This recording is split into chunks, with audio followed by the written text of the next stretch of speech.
Hi, I'm Pastor Carter, and welcome to 5 Minutes. See, it's not working. But keep this. I'm Pastor Carter, and welcome to 5 Minutes with First Lady. Welcome, First Lady. Well, thank you for having me.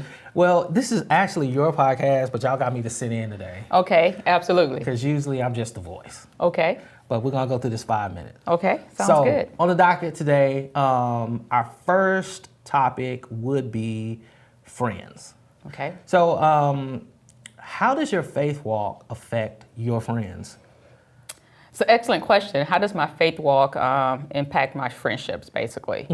If I can just kind of go back just a little bit, I think as a young adult or as an adolescent, I was hurt tremendously by friends, female friends particularly.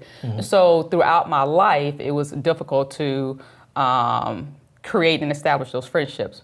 But as I gave my life to Christ and began to grow in my walk with the Lord, I began to see friendships as something very valuable because, one, God created community for us all. Yeah. And I think having friendships and having those relationships in my life helped develop me as a person, helped hold me accountable, and make me look in the mirror sometimes. Yeah. When I'm at fault, when I am committing sin, they are there to really help build me up and then also correct me when I'm wrong.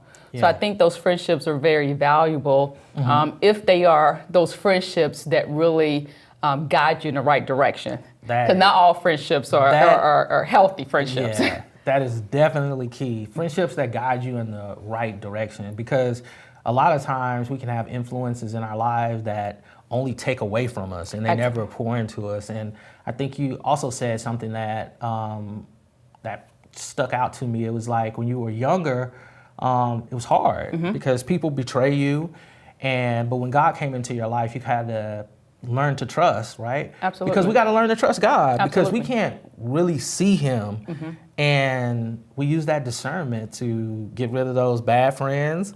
Yes. And bring those ones that will actually add to our lives. You have to use wisdom and discernment, and I think having friendships or any type of relationship, you're exposed to vulnerability. And when you're vulnerable, you're really letting your guard down and you're exposing yourself, and sometimes those unhealthy friendships can really attack those areas of vulnerability. Yeah. And so you have to really guard yourself and use, wisdom and discernment in how you build those relationships. Yeah, guard your heart. Yes, guard absolutely. Your heart, because if you don't, then anything can, attack it. Exactly. The Word of God says put on the full armor of God, and I think we should apply that when it comes to choosing our friends. And absolutely. Who we let in our life. That's real important. Me growing up, the same thing. I had people really close to me that hurt me, and it was hard to let people back into my life. But I think that, allowing God to give you that discernment and that wisdom. And not only do you want friends to pour into you, but you want to be able to pour what God has filled you up with into Absolutely. them. And then the Bible also talks about bad company corrupts good moral. So having those friendships that corrupt your good morals that you have, grown up and been taught by your family can corrupt that. So you really want to be, wise in what company you keep. Yeah. So yes. Yeah. And on that note, we're going to end, right? Yes. This is 5 Minutes with First Lady. What a great 5 minutes we had. Awesome. What a great time I always have talking to you, and we'll see you guys next time. Take care.